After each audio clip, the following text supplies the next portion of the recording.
Lying down was not an option, nor could we all sit down. We decided to take turns sitting. There was little air. The lucky ones found themselves near a window. They could watch the blooming countryside flit by. After 2 days of travel, thirst became intolerable, as did the heat. Freed of normal constraints, some of the young let go of their inhibitions and, under cover of darkness, caressed one another without any thought of others, alone in the world. The others pretended not to notice. There was still some food left, but we never ate enough to satisfy our hunger. Our principle was to economize, to save for tomorrow. Tomorrow could be worse yet. The train stopped in Kashau, a small town on the Czechoslovakian border. We realized then that we were not staying in Hungary. Our eyes opened, too late. The door of the car slid aside. A German officer stepped in, accompanied by a Hungarian lieutenant, acting as his interpreter. From this moment on, you are under the authority of the German army. Anyone who still owns gold, silver, or watches must hand them over now. Anyone who will be found to have kept any of these will be shot on the spot. Secondly, anyone who is ill should report to the hospital car. That's all. The Hungarian lieutenant went around with a basket and retrieved the last possessions from those who chose not to go on tasting the bitterness of fear. There are 80 of you in the car, the German officer added. If anyone goes missing, you will all be shot, like dogs. The two disappeared. The doors clanked shut. We had fallen into the trap, up to our necks. The doors were nailed, the way back irrevocably cut off. The world had become a hermetically sealed cattle car.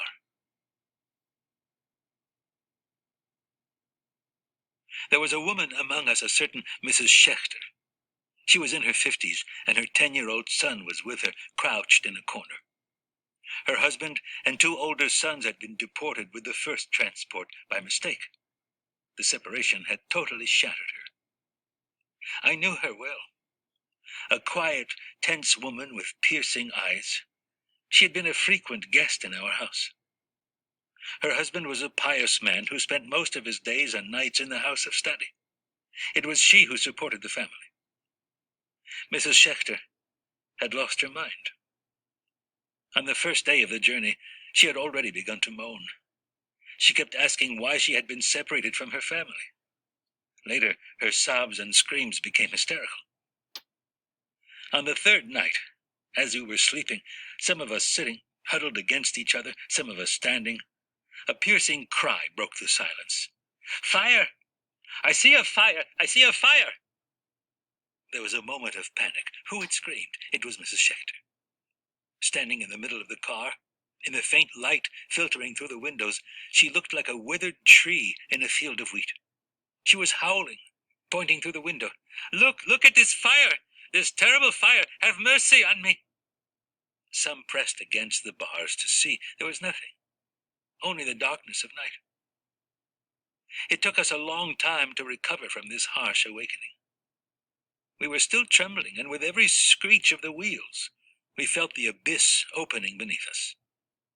Unable to still our anguish, we tried to reassure each other. She is mad, poor woman. Someone had placed a damp rag on her forehead, but she nevertheless continued to scream, Fire! I see a fire! Her little boy was crying, clinging to her skirt, trying to hold her hand. It's nothing, Mother. There's nothing there. Please sit down. He pained me even more than did his mother's cries. Some of the women tried to calm her. You'll see, you'll find your husband and sons again in a few days. She continued to scream and sob fitfully. Jews, listen to me, she cried. I see a fire. I see flames, huge flames. It was as though she were possessed by some evil spirit. We tried to reason with her, more to calm ourselves, to catch our breath than to soothe her. She is hallucinating because she is thirsty, poor woman. That's why she speaks of flames devouring her. But it was all in vain. Our terror could no longer be contained. Our nerves had reached a breaking point. Our very skin was aching. It was as though madness had infected all of us. We gave up. A few young men forced her to sit down, then bound and gagged her. Silence fell again. The small boy sat next to his mother, crying. I started to breathe normally again as I listened to the rhythmic pounding of the wheels on the tracks as the train raced through the night. We could begin to doze again, to rest, to dream. And so an hour or two passed. Another scream jolted us. The woman had broken free of her bonds and was shouting louder than before, "Look at the fire! Look at the flames! Flames everywhere!" Once again the young men bound and gagged her. When they actually struck her, people shouted their approval. "Keep her quiet! Make that madwoman shut up! She's not the only one here!" She received several blows to the head, blows that could have been lethal. Her son was clinging desperately to her, not uttering a word. He was no longer crying. The night seemed endless. By daybreak, Mrs. Schechter had settled down. Crouching in her corner, her blank gaze fixed on some faraway place, she no longer saw us. She remained like that all day, mute, absent, alone in the midst of us. Toward evening she began to shout again, "The fire, over there!" She was pointing somewhere in the distance, always the same place. No one felt like beating her anymore. The heat, the thirst, the stench, the lack of air were suffocating us. Yet all that was nothing compared to her screams, which tore us apart. A few more days, and all of us would have started to scream. But we were pulling into a station. Someone near a window read to us, "Auschwitz." Nobody had ever heard that name. The train did not move again. The afternoon went by slowly. Then the doors of the wagon slid open. 2 men were given permission to fetch water. When they came back, they told us that they had learned, in exchange for a gold watch, that this was the final destination. We were to leave the train here. There was a labor camp on the site. The conditions were good. Families would not be separated. Only the young would work in the factories. The old and the sick would find work in the fields. Confidence soared. Suddenly, we felt free of the previous night's terror. We gave thanks to God. Mrs. Schechter remained huddled in her corner, mute, untouched by the optimism around her. Her little one was stroking her hand. Dusk began to fill the wagon. We ate what was left of our food. At 10 o'clock in the evening, we were all trying to find a position for a quick nap, and soon we were dozing. Suddenly, "Look at the fire! Look at the flames! Over there!"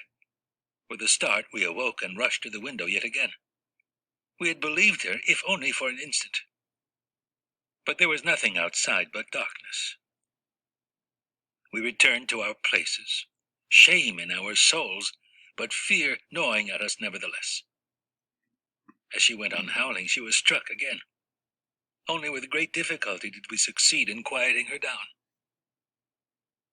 The man in charge of our wagon called out to a German officer strolling down the platform, asking him to have the sick woman moved to a hospital car. "Patience," the German replied. "Patience. She'll be taken there soon." Around 11 o'clock, the train began to move again. We pressed against the windows. The convoy was rolling slowly. A quarter of an hour later, it began to slow down even more. Through the windows, we saw barbed wire.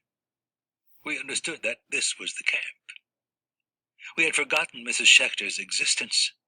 Suddenly, there was a terrible scream. "Jews, look! Look at the fire! Look at the flames!"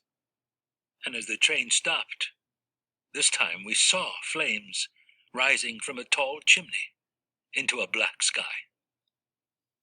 Mrs. Schechter had fallen silent on her own. Mute again, indifferent, absent, she had returned to her corner.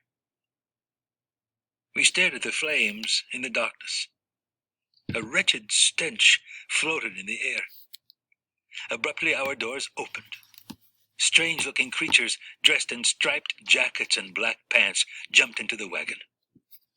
Holding flashlights and sticks, they began to strike at us left and right, shouting, "Everybody out! Leave everything inside! Hurry up!" We jumped out. I glanced at Mrs. Schechter. Her little boy was still holding her hand. In front of us, those flames. In the air, the smell of burning flesh. It must have been around midnight. We had arrived in Birkenau.